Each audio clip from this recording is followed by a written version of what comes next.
Hello, good evening, and welcome to the LFC Daytrippers. It is our eighth full-time Reds of the year, and we just keep on winning after going behind. It's finished in the League Cup third round. Liverpool 3, Leicester 1.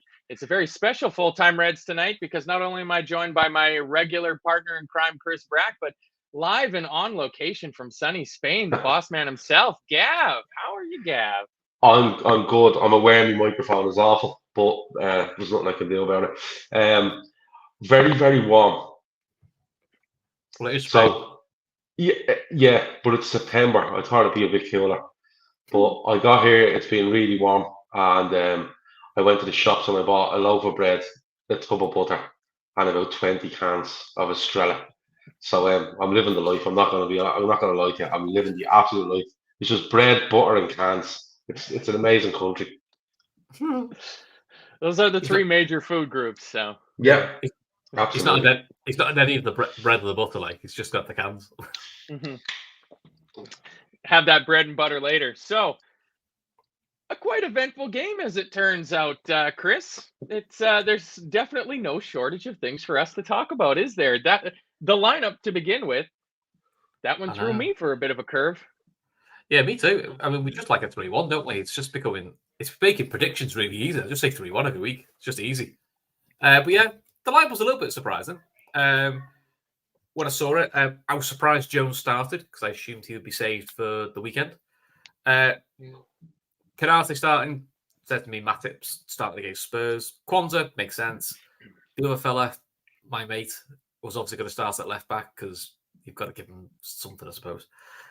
Midfielders as expected, and yeah, the front three. It's probably just a back that was a bit of a surprise. But look, I thought Jones did actually quite well as this inverted right back. It probably suits his game as well. So, and Jones again was really solid. So, do you know what? All in all, pretty happy.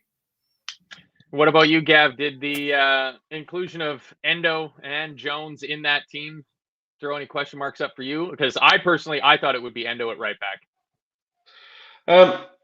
Well, look, what we do at right back is usually they go in and play in midfield, and we tried it with Gomez it was, and it just didn't work. But it worked tonight. I think Jones got in and about midfield. He linked very well with Elliott and Doak in the first half down that right hand side. But he covered an awful lot as well. You know, he covered an awful lot down that left side. Their most threatening player, McAteer, was playing down that left side, and he's a really good player. Lots of pace, skill, really good finish. But no, I wasn't surprised. What? Did you notice they kept getting his name wrong as well? They kept calling Jason McIntyre the whole game. Yeah. His name is Caden or something. It's not close. It's not close to Jason. No, it's not.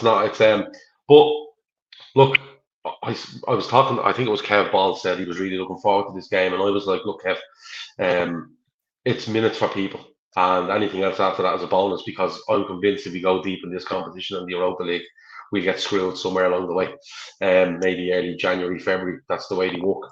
But look, the team that's there, it made a lot of sense. I wouldn't be putting Endo right back. He's a 6, and when you maybe can play him there, but look, when you're going to put him into a team or a League Cup team, put him where he usually plays. Don't overcomplicate it. Jones sees himself as a 10. Or walking off the left or an 8, and he's going playing right back. But I love it, and he's captain, so no problems at all with the team. It's a lot stronger than we've put out in the League Cup over previous years, you know. And yeah, I was very happy with the lineup, I have to say. Yeah, well, I mean, we make 10 changes from the league game against West Ham on Saturday, so it goes to what you were saying, Gav, about getting players minutes. You know, this is. It was 11 changes before last, and then 8 changes for West Ham, 10 changes for this game. We'll probably see in the range of probably 10 changes again for the Spurs game on the weekend. So we've got a deeper squad than I can recall us having in a long time, and these players need minutes, and we're able to get them the minutes. So that is all very good.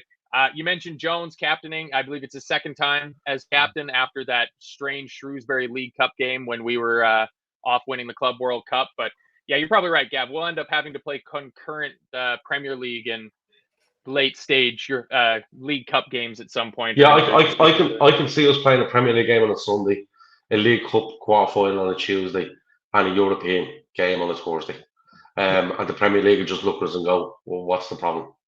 So yeah, just mark that in their calendar for some time around. Probably But February. we'll be qualified by the quarterfinals anyway, so we'll just play the kids in the, Yeah, we could do. We could do. Yeah. And I mean, our bench also extremely strong, like a huge change from early round League Cup matches that you've seen in seasons past, where the only kid on the bench was Luke Chambers. And the rest of that bench is quality. And that ends up really telling the game for us, as I cannot wait to get on to. The game, before it even gets started, I noticed Curtis Jones called all the players in. He was giving them the big pump up, huddle talk before, and I really like to see that. It seems like Jones is really coming into his own with the team. He is a leader. He's been with Liverpool for over a decade now. And then they just score.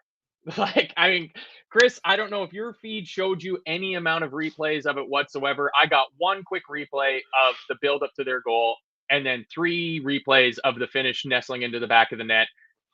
Is there a foul on Tsimikas? Was McAteer offside? Do you have any answers for me? I was in the car, so I actually missed the goal, and then I've seen the replays that have gone round. From the angles you see, it looks a bit high in Tsimikas. I think you probably get that foul. From the angle we saw, it looked offside, because it felt like Quansah got his body shape correct, and just otherwise it just felt a bit off. Not like it off as in where Liverpool are just slow and you go, for fuck's sake. Do you know what I mean? It just looked off, but there's no VAR, and I mean we saw 2 minutes later when Doak gets kicked up in the air. They go, carry on, lads, it's fine.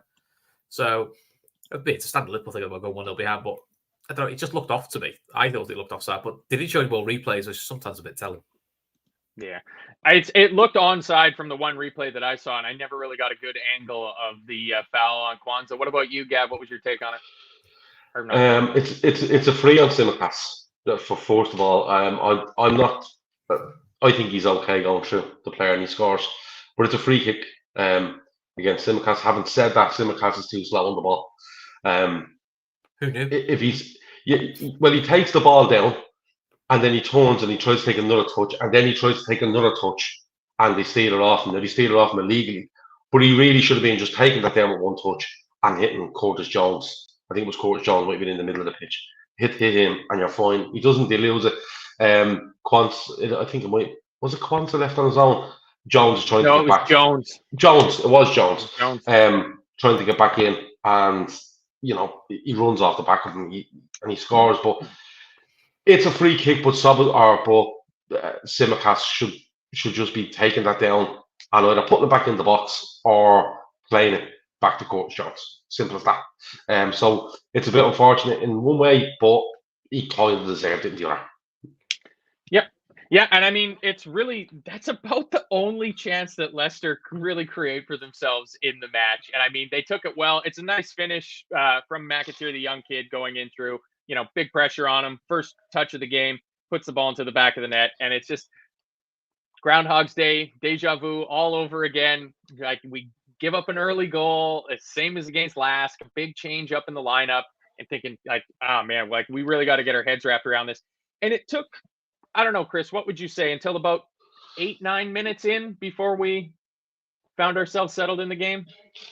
Yeah, we woke up then. I mean, the rest of the half, I was getting flashbacks to Kenny Dalglish's first full season in charge of Liverpool, where we just thought, let's just play as we get at the crossbar and at the post, because it was fun and games. And I still haven't worked out yet how Jota hasn't scored more than one. Whereas the ball comes out and he basically tries to sit on the ball and 2 yards out and put it wide, which is, I'll be honest, it's some skill, because I think that's harder to do than what he did. And then bless him, Paul Ben Doak from about less than 2 yards out, hits the crossbar as hard as he can. You were sitting there going, we're actually playing quite well, but going, it doesn't feel like we're going to score today. It just felt like one of those games when I've seen, it could just be one of those days where you play quite well and it's not going to fall for you. Luckily, it wasn't that way, but as a half goes, it was actually quite entertaining.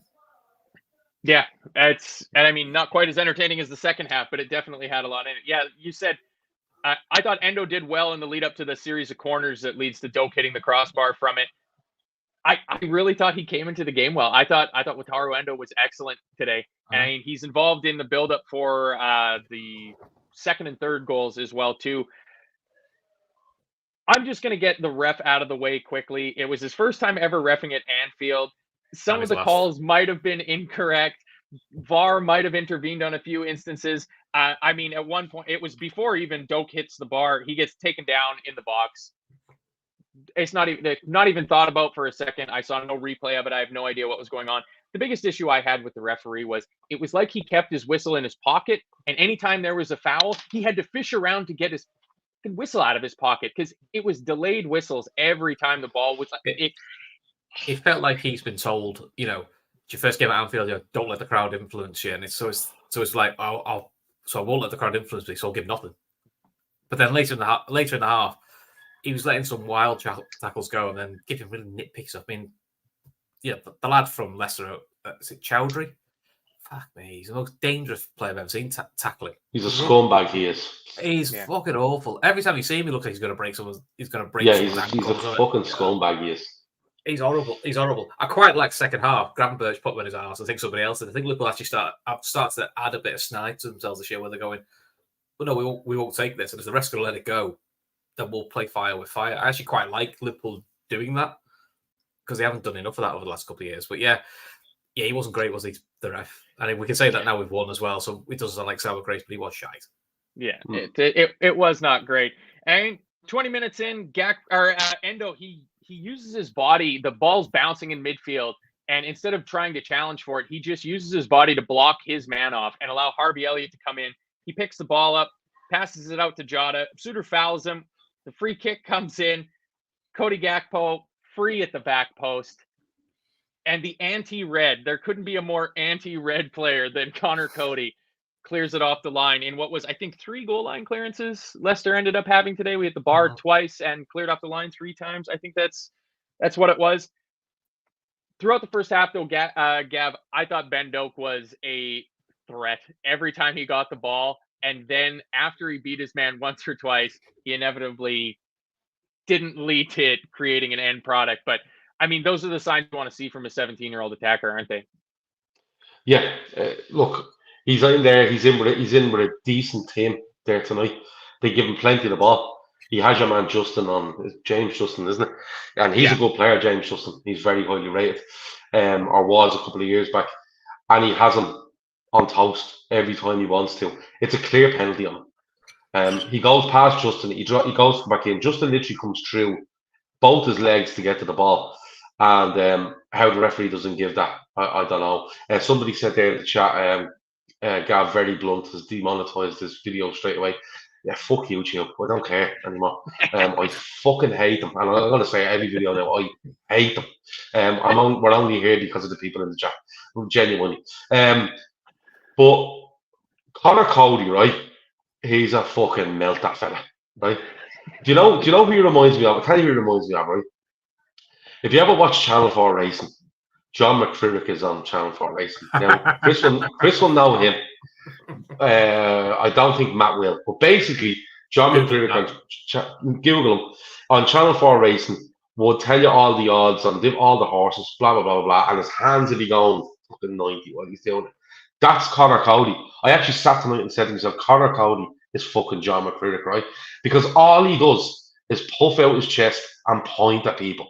That's all he fucking does. He's a melt. So yeah, look, I'm digressing, right? I saw a picture of this guy. This guy looks like a lunatic. Yeah, he is, but he just points a lot, and that's what Connor Cody does. Just points, puffs his chest out, and points. But he's passed away now, John McCririck. Yeah, he has a couple of years back, but he was unique. But Connor Cody is definitely not unique. But look, Doak does great. He does great. He helps back. He very rarely loses the ball. Every time you get it, they're backing up into their own box. And I said it last week. When it comes to Ben Doak, don't take that directness away from him. Don't ever take that directness away from him. But you need more games to understand the link up that he needs. All right. So if he's joining in with Jones and Elliott, if he's joining in with Gakpo, that's where his progression. That's where his progression needs to be, and that's where it'll come. More games. Don't let him run at people by all means, but then he needs to find a little intricacies that will come. And what you'll find is he'll actually work out how to play around 1 or 2 players and leave himself in even better positions than his pace and his trickery already does He done very, very well for was it 70 odd minutes he was on. No issues with Ben Doak at all. I thought compared to the last game, his decision making was better this time, because I think the frustration with a little bit, and he's 17. In the last game was he beat a man and then I'm going to beat him again, and you're like, you've done the hard work, just finish it off. And this time he was skinning Justin once and going, right, I'm going to fire it across.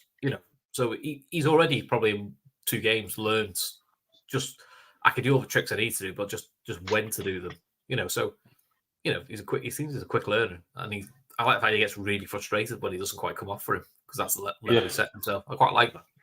Yeah, I think he's going to learn that he can be more first time, like beat that man, or on the half move where you've got just that tiny little opening of space, and count on the quality of the other players in the squad. Because I'm sure Ben Doak has been the absolute best player on every team he's played on up until now, where now he is not the best player. And he can rely on his compatriots. And the reason I'm saying this is I think the same thing about Wataru Endo.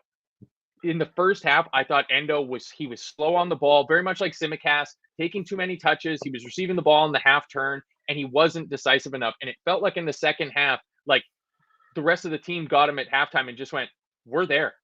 Just pass us the ball. Like, just give it to us quick and we're gone. Because in the second half, the speed of his passing picked up so much.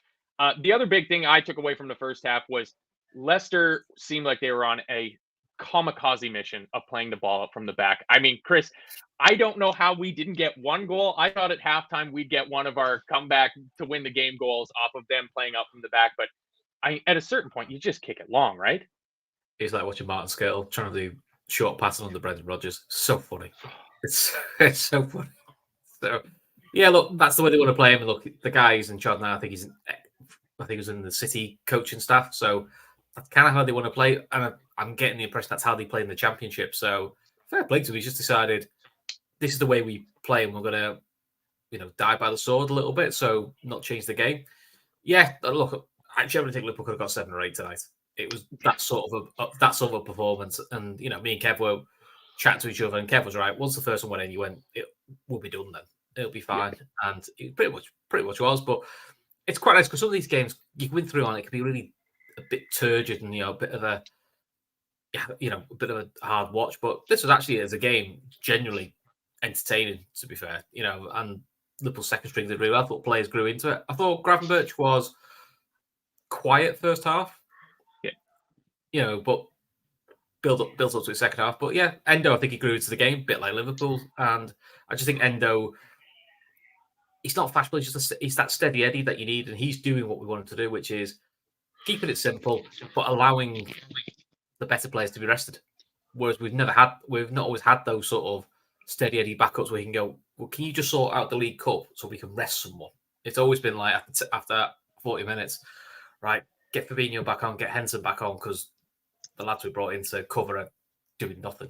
So, I've actually been quite pleased with Endo. I think he's just what we need. He done fine. We spoke with this on Sunday, how McAllister, Szoboszlai, and Jones, I think it was, in the midfield at the weekend, and they rotate. So what happens is one will be deep, one will be left, one will be right, and they'll just do the job wherever they find themselves to do it. When Endo's there, he has to sit because of the players around him. Do you know what I mean? And Gravenberch and Elliott today. Gravenberch was a bit more restrained, I thought, than Elliott. Elliott was way up the pitch, loads, the sort of way. So Endo was, not that he was getting exposed, but his options on one side of the pitch seems to be limited, because when he turned, he was like, that fella's like 40 yards away from me rather than 15. So I have to force a pass. But the second half, then you're seeing Elliott become more disciplined, I suppose. And when he became more disciplined, Endo was able to go, right, I can do my job now. And look, people slag him off and stuff like that, but you have to remember, he's 5-6 games into a Liverpool career. He's coming into a team that he's been in a couple of 10-man jobs. He's been in a League Cup one now with a fella making his home debut, or a start anyway, in Gravenberch. I think it's his first start at Anfield, wasn't it? Today. And then you've got Elliott, who I don't think has started a league game this season. He may have started one. No. But no, he hasn't. Yeah, I don't know if he started away at Chelsea. But, it's Endo's coming in and he's kind of fighting for it before he goes even on the pitch. He's trying to work out where I have to be here. And then again, McCavinis was there last 15 minutes, and it was excellent. I thought he just grew and grew and grew into the game. Started the second half a lot quicker on it because the players around him were kind of where they needed to be, rather than all hanging up the top waiting to press Leicester, who were off the wall mat, like off the fucking wall mat. Yeah, well, I mean, let's get into the second half because that's the part that I'm sure we all want to talk about. And as much as Szoboszlai's goal is wondrous, the other two goals are also pretty damn good as well, too. Last action pretty much before the second half. The last note I have is yellow card Chowdhury prick is all I have written down. So I'm in agreement with you there. Pretty much instantly, the second half gets started and the Dutch connection, Gravenberch to Gakpo, spins, buries it, low bottom right corner. Brian Gravenberch absolutely sends Chowdhury to the shops with the best fake shot that I can recall in a long time. But it comes from Endo winning the ball back. Tsimikas drives in, lays it off to Darwin. Darwin tries to cut through the middle, holds onto it a little too long, manages to fight for the ball 50-50. It falls to Endo.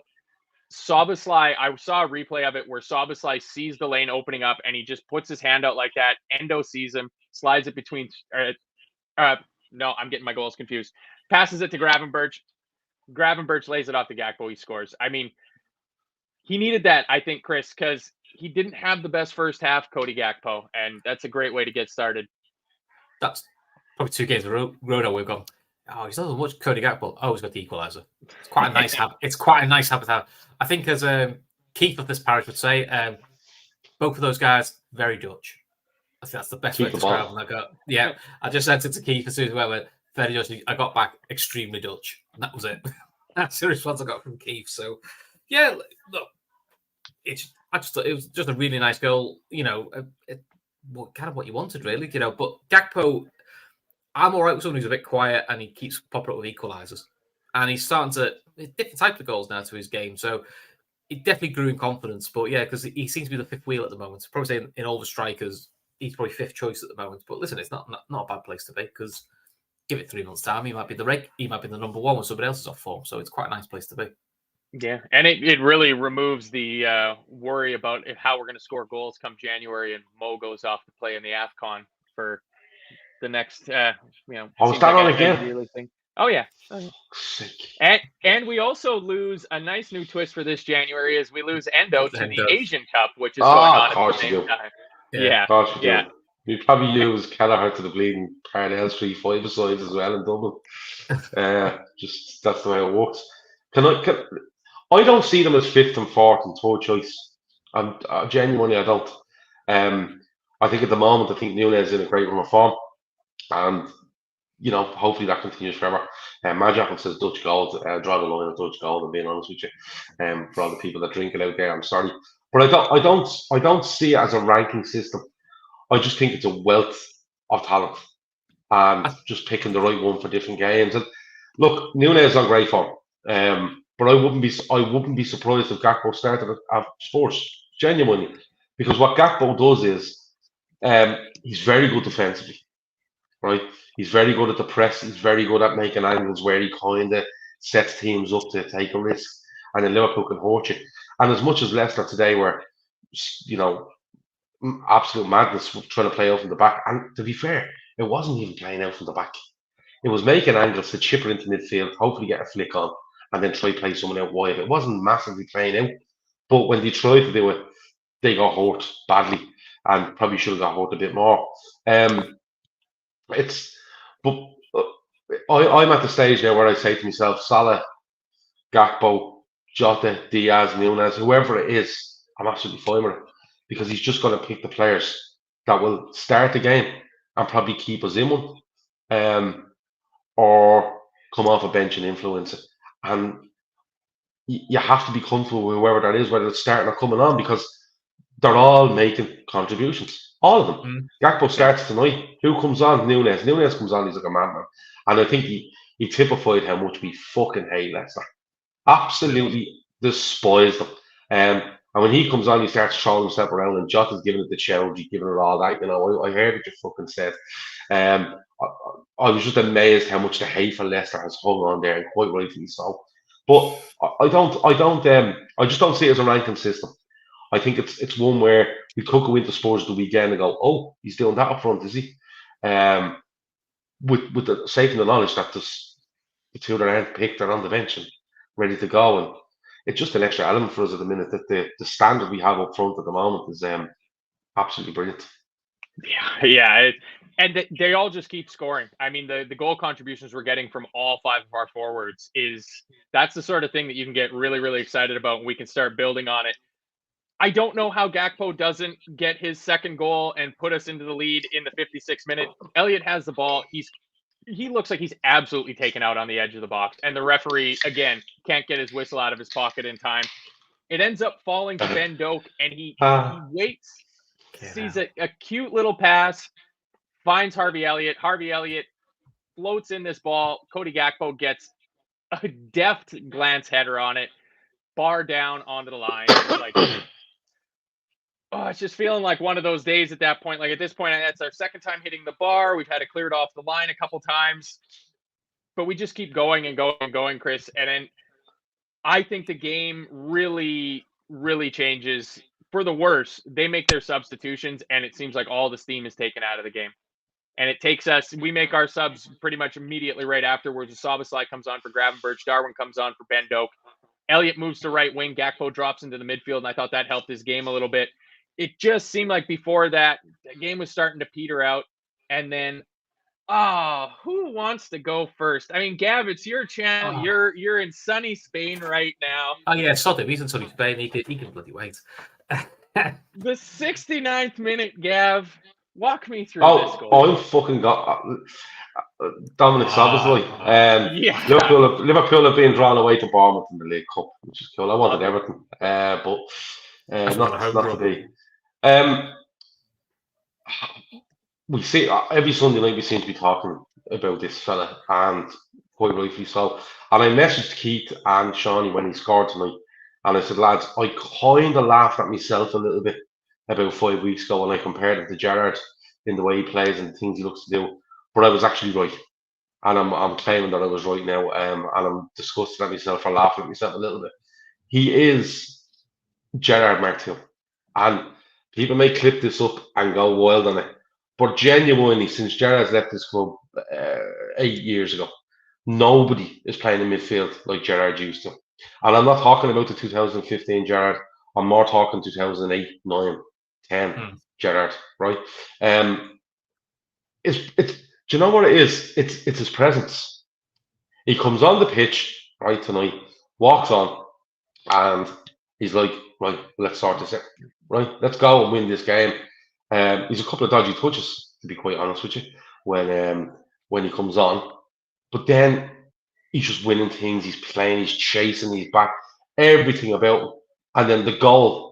If I'm going to make a claim that he's like Gerrard Mark II, the goal absolutely justifies it, because it's probably Gerrard 2006, 7, 8 here, right, where he finds a pocket of space. It's pinged into him, touch, shift, and just doesn't even decide to give the goalkeeper a chance. He just malavogues it into the top corner. Like, I don't even know where the keeper is going to. He's jumping or trying to get at this. He smashes it into the top corner like Gerrard used to. Like, I'll put it to this way: if you play the goal back of Gerrard hitting one like that, right, and then play that one beside it, it's so similar. And I'm not talking about the jersey number. That's just a coincidence. It's the fact that it's the fact that when he gets it, he's one thought, shift and hit. Not shift and wait and look. Just shift, and I know where I am, and I have all the ability in the world. And he smashes her into the top corner. And look, I'm not going to tell you he's going to be as good as Gerrard, right, or as influential as Gerrard. But if Dominic Szoboszlai continues like the way he is and stays at Liverpool till he's 30 years of age, he may go down. I think he could go down as the second best midfielder that's ever played in the Premier League with Liverpool, and that's how much belief I have in him. It's astounding watching. Everything about him, and the goal is amazing, but it's everything else. It's the assurity on the ball. I'll just shift it by you, and I'll just glide by you, and I don't really care who you are, and I'll snap into that tackle, and I'll win that, and I'll drop it wide, and he's just a joy to watch. Dominic Szoboszlai, an absolute joy to watch. And someone said earlier in the chat, and I should have kind of started. 60 million is a joke for him. I think that's not the worst shot in the world. 60 million looks absolute robbery for Dominic Szoboszlai, genuinely. Yeah, it's at the time it seemed like a lot of money. You know, Liverpool activating a release clause, which is something that was a bit strange for them. You know, using outside financial levers to get the job done. And I mean, if this is George Schmadtke's legacy at Liverpool Football Club, well done, George. He can go back to Ibiza and never do another thing for Liverpool. I'll pay for his gargle in Ibiza. Holy shit. I mean, Chris, go on the goal, man. It deserves to be talked about because it's fantastic. Jonathan sums it up. Thunder bastard. It was just... We haven't had that for ages. You know, someone who can just hit it from distance and have that threat as well. So if we just talk about the goal, we all know what a Liverpool goal looks like for the last 2-3 years under Klopp. This is just something... It's just another string to the bow, which Liverpool have not had consistently for a while. So, you know, and we've still got McAllister, who has this capability from distance. We just haven't seen it yet. Gakpo could do it from distance as well. So, but yeah, it's a joy to watch that goal. Absolute joy to watch.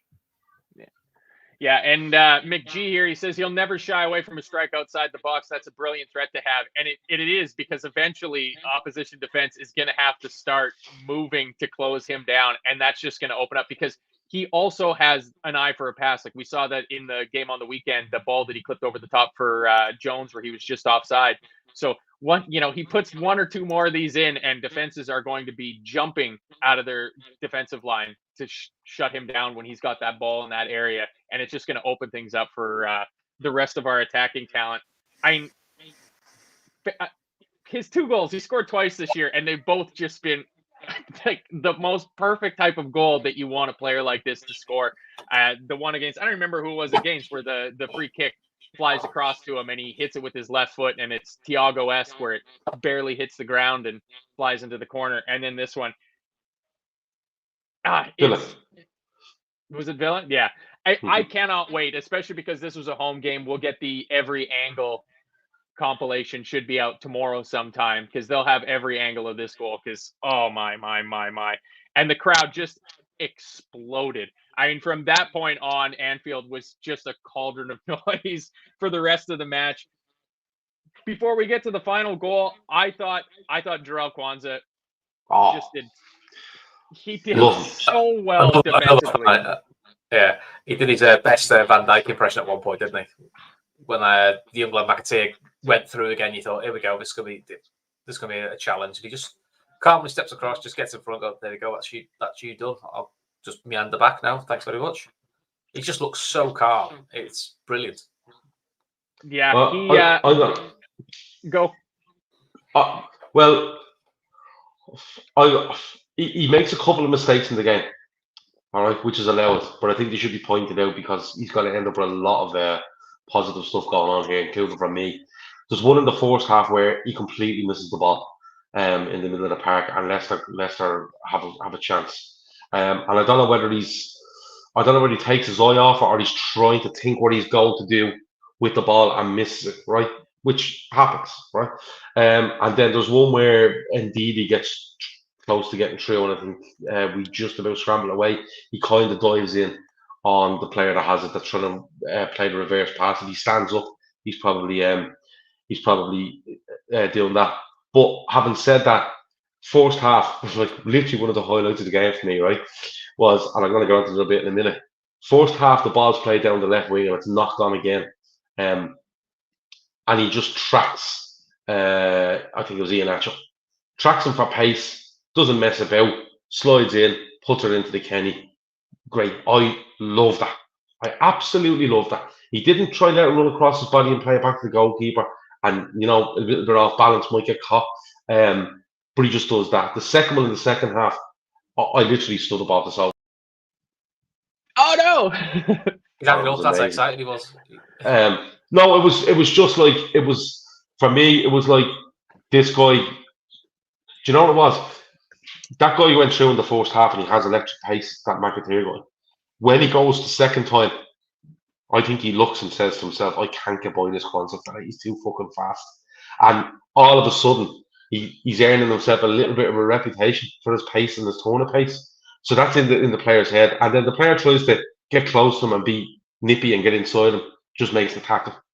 And literally, I fist pumped. The fist went up at the telly. It was like absolutely brilliant. I fucking love that. But look, there was different bits in the game where you kind of went, oh, a bit nervy, but that's absolutely fine. That's what these games are there for. But other times when he was doing it, it was excellent to see from him. Absolutely. I'll give a mention to Kanate as well because he's an animal. He's an animal. I mean, the two center halves in there, because I mean, Quansah is not a small lad. Like, he is really starting to get his adult size about him. And it's the thing that it was the knock against Reece Williams and Billy Comedio, where they had the height, but they didn't have the solidity to them. And you can see that with Quansah. Like, he doesn't get bullied around.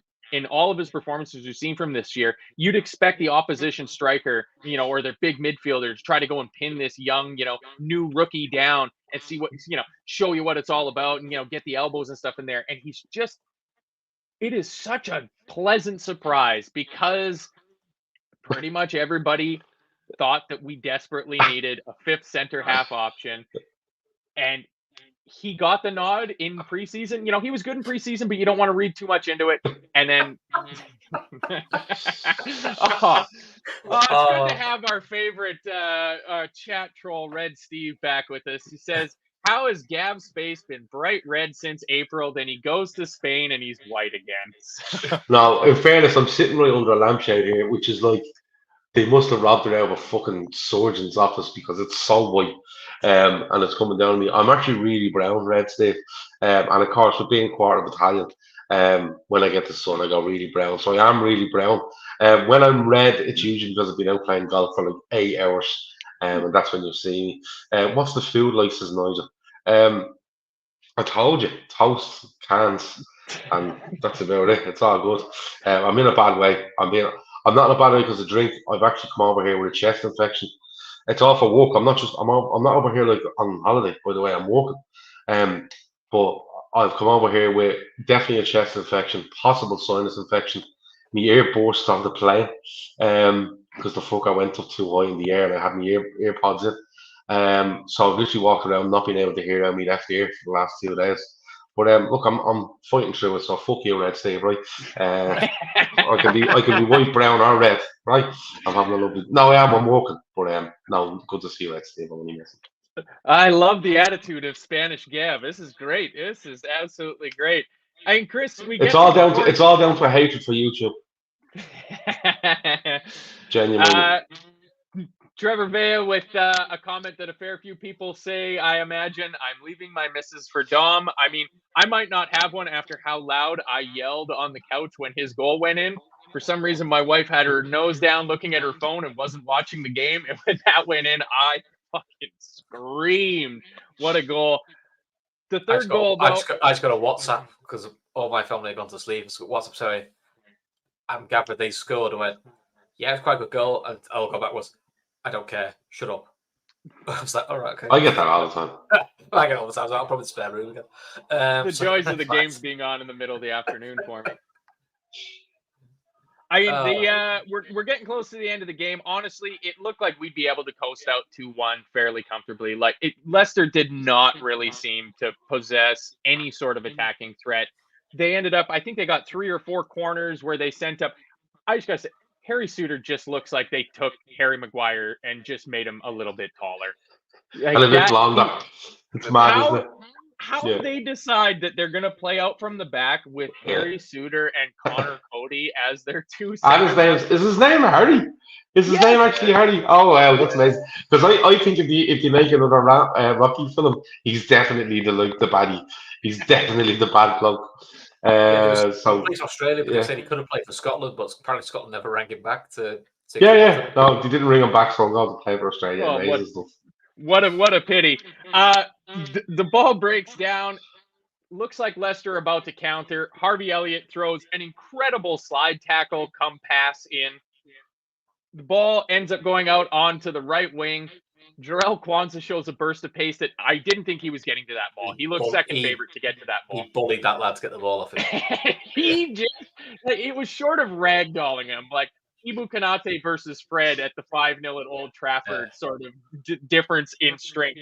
And he picks the ball up. He drives to the box. He gets his head up, picks out Diogo Jota with a Firmino-esque finish. I mean, it's also a Darwin Núñez finish that he also quite likes with the cheeky little back heel, nestles into the bottom corner. And I mean, it's just happy days from there. But Chris, I was certainly not expecting Jarrell Quansah and Wataru Endo to end up as being assisters in this game. Did you have that in your pick'em pool? No, I didn't know. I mean, the Endo assisted a bit. It's one of those funny stats. Going, oh, it's an assist. I mean, to be fair, you pass that, watch your mate bang it from distance. There wasn't much sort of skill involved in that.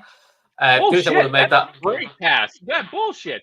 Endo's pass is wonderful for that goal. It gets overshadowed because the goal is so spectacular, but Endo's pass is great. If you say so. But the other thing would have made Jota's goal better if he just ran to the end of the road and just to go and tell him what to fuck off again. Yeah, that would be the only thing he does, and Thor puts it out rightly saying, lads, you may dislike Leicester, but Jota dislikes them more. Nobody hates Leicester more than Diogo Jota. He fucking despises them. And I'm all on board. It's the biggest thing out. Like, he scores a goal, fair fucking play, right? It's an ugly finish.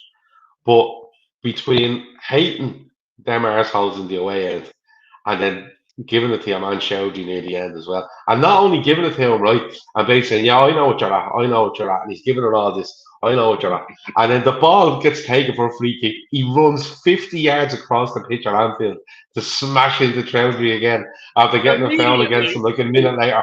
I was like, nobody hates the Tories more than Diogo Jota. It's incredible, carry on. That Chowdhury shrunk at one point because he tries to hack him down and the ball goes out, and he just turns and he points at him going, I saw you doing that. And that Chowdhury went, oh, fucking hell. This lad's actually just going to go for me, isn't he? Who did Everton get in the cup? Burnley. Burnley at home. The Dyche Derby. Wembley. They're all going to be about Wembley now. It's going to be amazing. Good for the Ev. Yeah, I mean, late on, like you said, the game got a little bitty down towards the end. I love seeing that Diogo Jota just so fired up. But of note, Luke Chambers gets to come on for Simicast in the 90th minute. Makes his debut for Liverpool. He'd been in 2 or 3 match day squads, but had never been able to see the pitch. So lovely for the kid to get to come on, when it's all done and dusted. And that's pretty much it. I mean, oh no, never mind. 95th minute, they cleared another one off of the line. So there you go. I mean, my final note is we could have had Harvey Elliott, right? Harvey Elliott should be investigated for fucking spot betting against himself. Genuinely, right?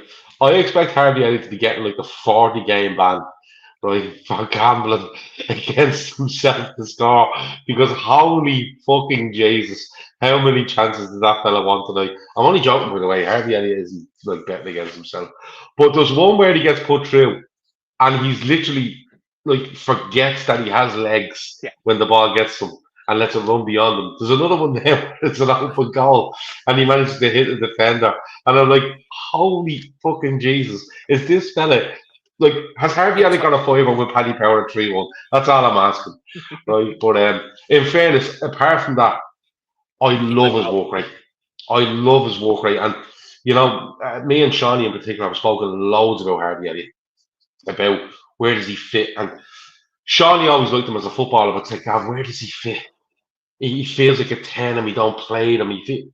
But tonight, something? First half, he was probably our most creative player in just getting into areas and, trying triangles. And in the second half, he actually becomes a little bit deeper, but he's more creative off the back of it because he's able to win more ball and then start attacks. He's a real talent. And I think as much as we laugh about Curtis Jones wanting to be a 10 or playing off the left or whatever, or an 8, and he's playing right back, Harvey Elliott is starting to add little strings to his ball, which I think is really good for him and will benefit him this season and seasons beyond that, because you could genuinely see him. Honestly, in the next 2 or 3 years going, I'll just play him in a double pivot if I want to. Because he has that work rate now. Do you know what it is? It's work rate, but it's an understanding of position. And it's also an understanding of what's needed for the team. So he's learning all that time. And in fairness, Harvey Elliott was brilliant tonight. I'm only joking about the betting against Paddy Power and all. Like, you can't say that because someone on the internet will make it into a real investigation and I'll be blamed for it. But like, just put it in there, Harvey. We need to stop acting the bollocks. Yeah, you need to be careful, Gav. The Spanish laws might be different. You know, you could have. Listen, they don't give a bollocks about me. Oh, then you're laughing. You're absolutely laughing. They just want me out of here on Friday, which I'll oblige, and then it'll be grand. Chris, who do you like for man of the match, or are we doing obviously it goes to Dominic Szoboszlai because he scored that goal, so honorable mention man of the match? No, as good as his goal was, I don't give man of the match. I'm torn between Jota, who I thought was good all round, or Harvey Elliott. I think I'll probably just edge it to Harvey Elliott. I thought his all round game was brilliant. I thought Jota was really good, but I think I'd just edge it to Elliott for me. Yeah. Before I ask you, Gav, I brought the comment up here from McGlinchey. Kelleher got the armband after Jones went off. Great moment for him. He's been at the club so long. And then somebody here asked, who was it? Jerry. Who'd have been the last Irishman that wore the armband for Liverpool? You know, Ronnie Whelan, or did Finnan ever wear it? Probably is. I don't think Finnan ever captained Liverpool unless it was in a game like this. Ronnie Whelan. I think probably is. When does Whelan leave Liverpool? 92. Maybe Ray Houghton. Ray Houghton leaves in 93. I think maybe Ray Houghton. I'm trying to think after that. There's not many Irish players after that. Unless it's a really obvious one. Yeah. I don't think Phil ever really played no sort of mix and match sides. Or if he did, there was always a Carragher, someone like in there. So I don't think he was ever really picked as captain. I would have thought, Steve Staunton, because Staunton comes back around 90, I want to say 98. Like, ridiculously sold by Souness, isn't he? In the early 90s. Robbie Keane, it was probably his dream. It was probably his dream to be captain, but he couldn't be because, but Staunton is probably the one. Yeah, in fairness. Like, Staunton is sold, which was madness, to Villa around 92 as well. And goes to Villa, comes back. Does he come back around 97, 98? Something like that. And he gets rid of him, doesn't he? Well, who does Evans bring him in, and who do they get rid of him? Or do they both bring him in? I think after the joint manager thing, I think it was like, you're off now. Yeah. But no, it was a really nice touch for Canada to be captain. It was a nice touch for Jones to be captain because there was probably other players on the pitch there tonight where you go, Canate would have been an argument for captain. Jota would have been an argument for captain. Gakpo, but you know what? I think Liverpool used this competition really well in the terms of who plays, what minutes to get, but the responsibilities to give to others as well. And little things like that, like Jones being captain, getting a standing ovation, Kelleher being handed that armband. It's little things like that sometimes go unnoticed, but they're a big deal. Nigel says, don't forget the fact that the skin cancer is real. Yeah, I have loads of fact. Don't worry about it. I put it on 3 times a day, Nigel, and it's all good. But overall, lads, it's a good win. Good minutes for people. Looks like it's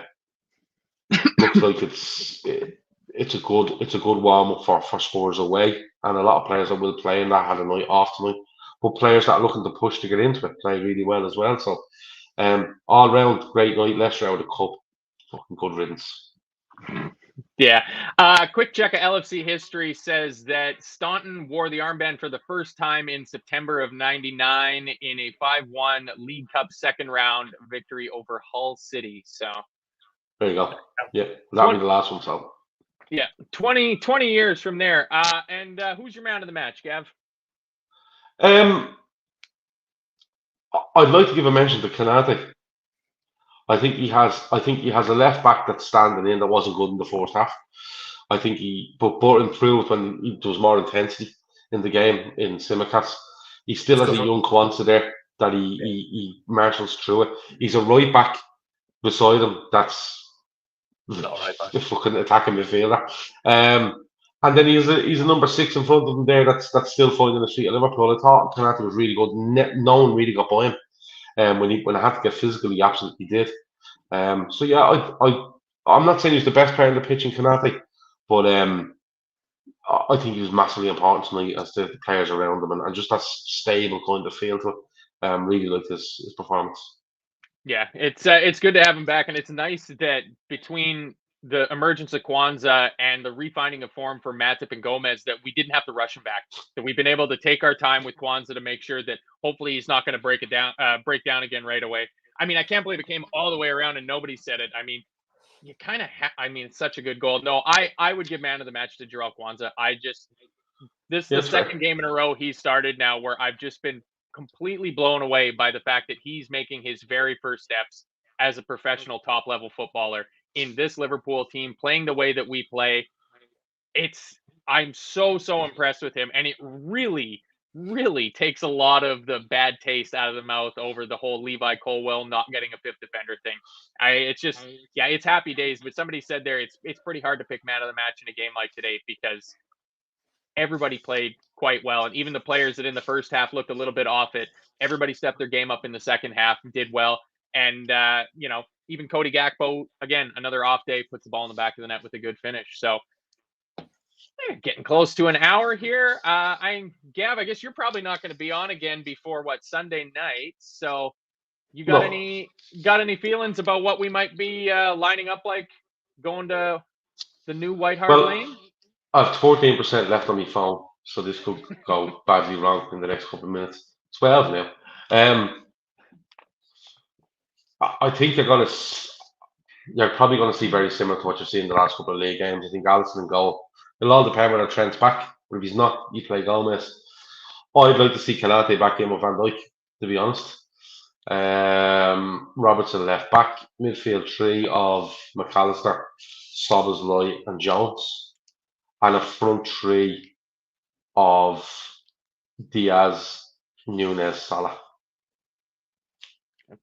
Pretty much the same lineup going again. It's all just a big question over whether Trent's going to be back for it. Yeah. 11%. I'm on 11. Oh, now. You're really burning through it quickly here. I mean, Chris, I know you're on tomorrow night. You and Kev and Luke presumably have a guest for the Premier League Week in Review.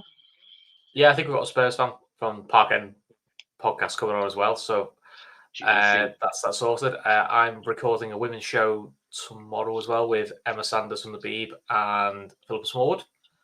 And I'm working on something on Friday. So hopefully I might have some extra content for the women's thing, but I'm still working on that at the moment. There you go. Excellent. So yeah, that's pretty much it. You guys can tune in tomorrow night for the Premier League review. We'll have a full-time Reds after the Spurs game on Saturday, and Gav and the gang will be back for the Fatback 4 on Sunday, and we'll go ahead and start a whole nother week and do it all over again before the bloody international break is right around the corner again, because, of course, why wouldn't it be? Thank you, everybody, for joining us. If you're watching us live right now, whether you enjoyed the show or you just want to agree with Gav's statement of fuck YouTube, hit that thumbs up button for us. That would be absolutely fantastic. If you're listening on a podcast afterwards, give us a 5-star rating if you feel that we deserve it. Share it around to all your friends to get the word of the Daytrippers out there, because we are a lovely little community right here. Thank you to everybody in the chat. Can I just say before we go, I'm going to find a way for people to watch these shows live that's not on YouTube and interact so I can get off YouTube. Genuinely. And that's not me messing. That's not me like 11 cans of Australia deep just making these mad statements. I'm genuinely going to find a way for people to watch these shows not on YouTube but still be able to interact so I can get the fuck away from this. That's the truth. Sorry, man. That's okay. Just so everybody that's a regular around here in the upcoming months, Gav will be ringing you up and he'll be coming around with a big spool of wire. He's just going to wire us all in directly so that we can get rid of you. Yeah. So, yeah. But the main thing is we're getting very close to the Dublin Marathon. So our charity partners that we've been working with, the 12 Dublin women, are still a few €100 short of their fundraising target, maybe 1,500, something like that. The description's in the link, or the link for the GoFundMe is in the description on YouTube. It's in all the social media for the LFC Daytrippers. It's the pinned tweet there. if you can go and donate a few dollars to help for breast cancer awareness and all the training and work that these 12 women have been doing, and then the 26.2 miles that they're going to run at the end of it all, that is some payoff for them, running 26.5 miles. That's craziness, but that's the main thing around here. So if you guys can do that, that's fantastic. We're getting close to the end of another charity drive, successful charity drive on the LFC Daytrippers. But this has been Full-Time Reds number 8. Thank you to Chris. You'll see him tomorrow. Thanks to Gav for dropping in from sunny Spain. He is, in fact, 11 cans of Estrella deep, too. So you done well, boss, man. That's enough for us. We'll see you guys on the next. Adios. See that Spanish.